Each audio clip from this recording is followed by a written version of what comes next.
Vamos aprender sobre a NBC-TG04, que fala sobre o ativo intangível. Essa norma tem como objetivo definir o tratamento contábil dos ativos intangíveis que não são abrangidos especificamente em outra norma. Então, essa norma não se aplica aos, aos ativos intangíveis dentro do alcance de outra norma, nem aos ativos financeiros, nem no reconhecimento e mensuração de ativos advindos de exploração e avaliação de recursos minerais, e nem aos gastos com desenvolvimento e extração dos minerais, óleo, gás natural e recursos naturais não renováveis similares. Alguns ativos intangíveis podem estar contidos em elementos que possuem substância física, como, por exemplo, um disco que tem um software instalado nesse disco, uma documentação jurídica, no caso de licença ou patente, ou em um filme. Então, para saber se um ativo contém elementos intangíveis, tangíveis, a gente tem que tratar como ativo imobilizado, e essa é a regra. O ativo imobilizado ou como ativo intangível. E essa norma define qual é o elemento mais significativo. Por exemplo, um software de uma máquina controlada por um computador que não funciona sem esse software específico é parte integrante do referido equipamento, devendo ser tratado como ativo imobilizado. E o mesmo se aplica ao sistema operacional de um computador. Se o computador não funciona sem esse sistema operacional, tanto o valor do sistema operacional quanto do computador vão estar no mesmo ativo e é ativo imobilizado. Quando o software não é parte integrante do respectivo hardware, ele deve ser tratado em separado como um ativo intangível. Essa norma se aplica também a gastos com propaganda, marcas, patentes, treinamento e início das operações, também denominadas pré-operacionais, e atividades de pesquisa e desenvolvimento. As atividades de pesquisa e desenvolvimento destinam-se ao desenvolvimento de conhecimento. E apesar de poderem gerar um ativo com substância física, por exemplo, um protótipo, o elemento físico do ativo é secundário em relação ao seu componente intangível, isto é, o conhecimento incorporado ao mesmo. Alguns conceitos, né? Amortização é a alocação sistemática do valor amortizável de ativo intangível ao longo da sua vida útil. Desenvolvimento, que é a aplicação dos resultados da pesquisa ou de outros conhecimentos em um plano de projeto, visando a produção de materiais, dispositivos, produtos, processos, sistemas ou serviços novos ou substancialmente aprimorados antes do início da sua produção comercial ou do seu uso. O ativo intangível é um ativo não monetário identificável sem substância física. Ativo monetário é aquele representado por dinheiro ou por direitos a serem recebidos em uma quantia fixa ou determinável de dinheiro. E pesquisa é a investigação original e planejada, realizada com a expectativa de adquirir novo conhecimento e entendimento científico ou técnico. Para identificar um ativo intangível, essa identificação requer que ele seja identificável e para diferenciar do ágio derivado de expectativa de rentabilidade futura, que não é identificável de forma separada. Esse ágio, que é também conhecido como goodwill, representa benefícios econômicos futuros gerados por outros ativos adquiridos em uma combinação de negócios, que não são identificados individualmente e reconhecidos separadamente. Esses benefícios podem advir da sinergia entre ativos identificáveis adquiridos ou de ativos que individualmente não se qualificam para o reconhecimento em separado nas demonstrações contábeis. Portanto, a regra da identificação de um ativo intangível é que ele seja identificável, separável, portanto. A exceção fica no goodwill, na aquisição de controle, por exemplo, em uma combinação de negócios, e não é possível identificar o goodwill apenas um elemento daquele ativo que está sendo adquirido, mas sim pode ser o conjunto ou até de ativo que não satisfaz a condição de ativo, o critério de reconhecimento de ativo. Um ativo satisfaz o critério de identificação quando ele for separável, ou seja, quando puder ser separado da entidade vendido, transferido, licenciado, alugado ou trocado, individualmente ou junto com um contrato ativo ou passivo relacionado, independente da sua intenção de uso pela entidade, ou resultar de direitos contratuais ou direitos legais, independentemente de tais direitos serem transferíveis ou separáveis da entidade ou de outros direitos e obrigação. O ativo tem que ser controlado também, e esse controle é quando a entidade detém o poder de obter benefícios econômicos futuros gerados pelo recurso e de restringir o acesso de terceiros a esses benefícios. O controle da entidade sobre eventuais benefícios econômicos futuros gerados pelo pessoal especializado e pelo treinamento, é insuficiente para que esses itens se enquadrem na definição de ativo intangível. Então, raramente um talento gerencial ou técnico específico atende à definição de ativo intangível, a não ser que esse talento, essa utilização de mão de obra, esteja protegida por direitos legais sobre a sua utilização e obtenção dos benefícios econômicos futuros, além de se enquadrar nos outros aspectos da definição. Por isso que o treinamento por si só não é considerado um ativo intangível, porque não se tem um controle, não se restringe a terceiros o uso desse talento. Benefício econômico futuro pode incluir a receita da venda de produtos ou serviços, redução de custos ou outros benefícios resultantes do uso do ativo. Então é bem amplo o benefício econômico. Pode dar receita, pode reduzir custo de produção, por exemplo. E o reconhecimento e a mensuração do ativo intangível exige que a entidade demonstre que esse ativo atenda à definição de ativo intangível, né, que seja um ativo incorpóreo, separável, né, identificável e controlado pela entidade, e os critérios de reconhecimento também desse ativo. Um ativo intangível deve ser reconhecido inicialmente ao custo. Essa é a regra, ao custo de aquisição. E esse custo, adquirido separadamente, inclui o preço de compra, impostos de importação e impostos não recuperáveis sobre a compra. Pode ser também tributos, né, não recuperáveis. Além de impostos, pode ter contribuições sociais, como, por exemplo, PIS e COFINS. Depois deduzidos os descontos comerciais e os abatimentos. Além disso, compõe o custo do ativo qualquer custo diretamente atribuível à preparação do ativo para a finalidade proposta. E como exemplos desses custos diretamente atribuíveis, tem benefícios a empregados, para que o ativo fique em condições operacionais, por exemplo, salário para empregados, né, horas extras, né, honorários profissionais diretamente relacionados para que o ativo fique em condições operacionais, e custos com testes para verificar se o ativo está funcionando adequadamente. Entre os gastos que não fazem parte, portanto, do custo de um ativo, são a introdução de novo produto ou serviço, o custo da transferência para um novo local, para nova categoria de clientes, incluindo o custo de treinamento, e os custos administrativos e outros indiretos. No caso desses gastos aqui, eles são reconhecidos direto como despesas, não são reconhecidos como custo do ativo intangível. O reconhecimento do custo do valor contábil cessa quando esse ativo intangível está em condições operacionais pretendidas pela administração. O uso ou a transferência ou a instalação não deve ser incluído no seu valor contábil por causa disso, porque só é incluído no valor contábil os custos diretamente atribuíveis para que esse ativo entre nas condições operacionais pretendidas pela administração. Quando já está nessas condições, todo gasto que vem depois é reconhecido no resultado como despesa.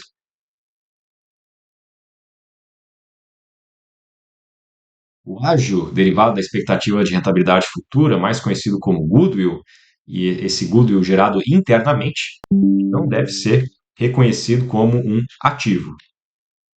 Em alguns casos, tem gastos para benefícios econômicos futuros que não resultam na criação de ativo intangível, que é o caso desse goodwill. O goodwill gerado internamente, o goodwill, né, que é a expectativa de rentabilidade futura gerada internamente, não pode ser reconhecida como um ativo intangível.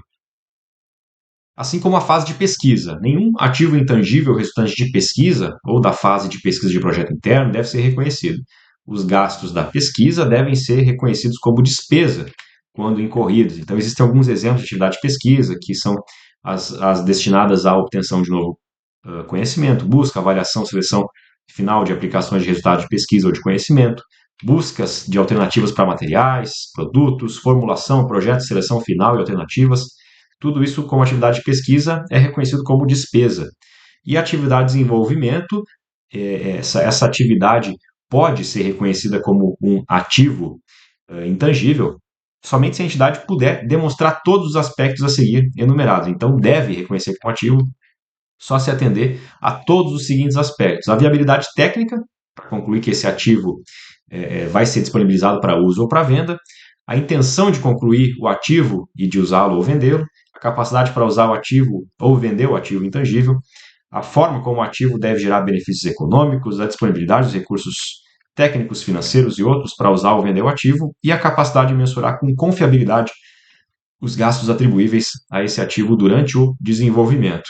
Então, exemplos de atividade de desenvolvimento, projeto, construção, teste de protótipo, moldes, matrizes, fábrica piloto, teste de alternativas de escolha de materiais, dispositivos, produtos, processos. Então, isso já dá uma ideia de fato de ativo intangível, né, diferentemente da pesquisa. O custo do ativo gerado internamente inclui todos os gastos diretamente atribuíveis, necessários à criação, produção e preparação do ativo para ser capaz de funcionar da forma pretendida pela administração, exceto o goodwill. O goodwill gerado internamente não pode ser reconhecido como um ativo intangível, é despesa. Gastos com materiais e serviços consumidos ou utilizados na geração do ativo intangível são exemplos, então, de custos diretamente atribuíveis ao ativo intangível gerado internamente, assim como custos de benefícios a empregados, taxa de registro de direito legal, marcas e patentes, por exemplo, gerada internamente, amortização de patentes e licenças utilizadas na geração do ativo intangível, e alguns itens que não compreendem o custo do ativo intangível gerado internamente, que são gastos com vendas, administrativos e outros indiretos, exceto se puderem ser diretamente atribuídos à preparação do ativo para uso. As ineficiências identificadas e prejuízos operacionais iniciais também não são reconhecidos no custo do ativo gerado internamente, e gastos com treinamento de pessoal para operar o ativo. A norma traz alguns exemplos, e o reconhecimento da despesa. Os gastos com um item intangível devem ser reconhecidos como despesa quando incorridos, exceto se fizerem parte do custo, que atenda aos critérios de reconhecimento do ativo intangível, ou se o item é adquirido numa combinação de negócios e não possa ser reconhecido como ativo intangível. Nesse caso, esse gasto deve fazer parte do goodwill na data da aquisição.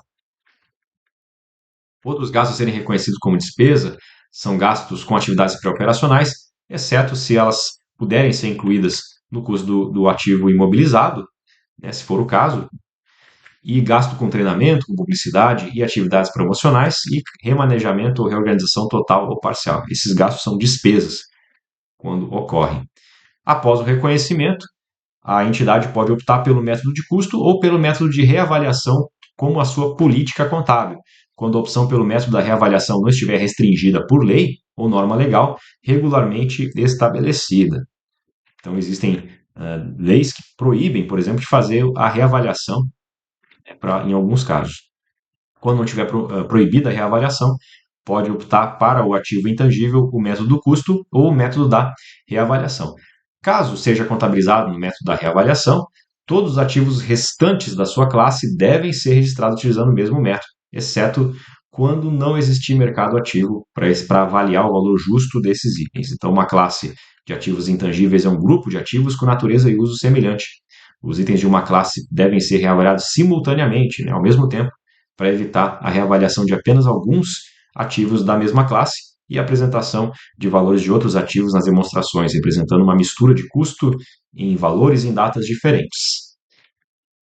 Método de custo é o custo do ativo menos a eventual amortização acumulada e a perda acumulada, perda pelo teste de recuperabilidade. O método da reavaliação, se permitido legalmente, um ativo pode ser apresentado pelo seu valor reavaliado, que é o valor justo na data da reavaliação. Então, esse valor justo deve ser mensurado em relação ao mercado ativo. E essa reavaliação tem que ser realizada regularmente para que, na data do balanço, o valor contábil do ativo não apresente divergências em relação ao seu valor justo. O método de reavaliação não permite a reavaliação de ativos intangíveis que não tenham sido previamente reconhecidos como ativos e nem o reconhecimento inicial de ativos a valores diferentes do custo. O método da reavaliação deve ser aplicado após um ativo ter sido inicialmente reconhecido pelo custo. E é raro existir mercado ativo para um ativo intangível, mas pode acontecer, né? Se não acontece, aí a gente avalia pelo custo. O valor justo de alguns ativos intangíveis pode variar significativamente, exigindo, por isso, reavaliação anual. Reavaliações frequentes são desnecessárias no caso de ativos intangíveis sem variações significativas do seu valor justo. Caso um ativo intangível em uma classe de ativos intangíveis reavaliados não possa ser reavaliado porque não existe mercado ativo para ele, deve ser reconhecido pelo custo menos a amortização acumulada e menos a perda por desvalorização. Se o valor justo do ativo intangível reavaliado deixar de poder ser mensurado em relação ao mercado ativo, o seu valor contábil deve ser o valor reavaliado na última data de reavaliação em que isso foi possível no mercado ativo, menos a eventual amortização acumulada e a perda por desvalorização. E a vida útil é definida ou indefinida. E se a vida útil for definida, a duração ou volume de produção ou unidades semelhantes que formam a vida útil do ativo, isso tem que ser avaliado pela entidade. A entidade deve estimar a vida útil para aqueles ativos que tiverem vida útil definida. E é importante ressaltar que o termo indefinida não significa infinita, né? Indefinido significa que não se tem definição da vida útil, não significa vida infinita. Período e método de amortização. A amortização deve ser iniciada a partir do momento em que o ativo estiver disponível para uso, quando se encontrar no local e nas condições necessárias para que possa funcionar de maneira pretendida pela administração. E essa amortização deve cessar na data em que o ativo é classificado como mantido para venda, ou incluído num grupo de ativos que são classificados como mantidos para venda, ou na data em que ele é baixado, que ocorrer primeiro. A amortização utiliza padrão de consumo pela entidade dos benefícios econômicos futuros. Se não for possível determinar esse padrão de consumo com confiabilidade, deve ser utilizado o método linear. A despesa de amortização para cada período deve ser reconhecida no resultado, a não ser que outra norma contábil permita ou exija a sua inclusão no valor contábil de outro ativo. O valor residual deve-se presumir que o valor residual do ativo com vida útil definida é zero, a não ser que haja um compromisso de terceiros para comprar o ativo ao final da sua vida útil ou que exista mercado ativo e que para esse mercado ativo o valor residual possa ser determinado em relação a esse mercado e seja provável que esse mercado vai continuar existindo ao final da vida útil do ativo. Nesses casos, nessas exceções, então, o ativo intangível tem vida útil maior, tem valor residual maior do que zero. O ativo útil com vida indefinida não deve ser amortizado, mas ele deve ser testado. A perda do valor desses, a perda por impairment, né? Deve-se testar a perda do valor desses ativos com vida útil definida, comparando o seu valor recuperável com o valor contábil anualmente, e sempre que existam indícios de que o ativo intangível pode ter perdido o valor. A revisão da vida útil, né? Esse é principalmente o ativo que não é amortizado, essa revisão da vida útil tem que ser revisada periodicamente para determinar se eventos e circunstâncias continuam a consubstanciar a avaliação da vida útil definida. A mudança na avaliação da vida útil de indefinida para definida deve ser contabilizada como mudança de estimativa contábil e ser aplicado, portanto, dali para frente. O ativo intangível deve ser baixado quando for alienado ou quando não são esperados benefícios econômicos futuros com a sua utilização ou alienação. O que ocorrer primeiro? Os ganhos ou perdas decorrentes da baixa desse ativo devem ser determinados pela diferença entre o valor líquido da alienação, se houver, e o valor contábil do ativo. Esses ganhos ou perdas são reconhecidos no resultado quando o ativo é baixado. Se houver ganho, portanto, é uma receita, se houver perda, é uma despesa.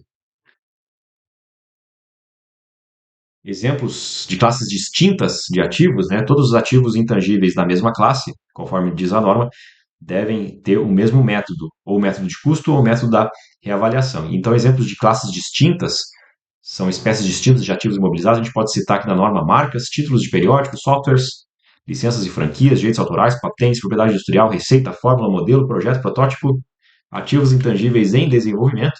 E essas classes devem ser separadas, né? Ou agregadas em classes menores ou maiores, devem ser classificadas de acordo com a sua natureza. Se isso resultar em informação mais relevante para os usuários das demonstrações contábeis, porque essa é a grande finalidade da contabilidade, é informar esses usuários. Então, se for mais relevante, separar por classes os ativos. E aqui então uma interpretação técnica sobre ativo intangível, bem interessante também. E nós, com isso, concluímos esta parte da norma. No próximo vídeo vamos responder algumas questões. Até lá!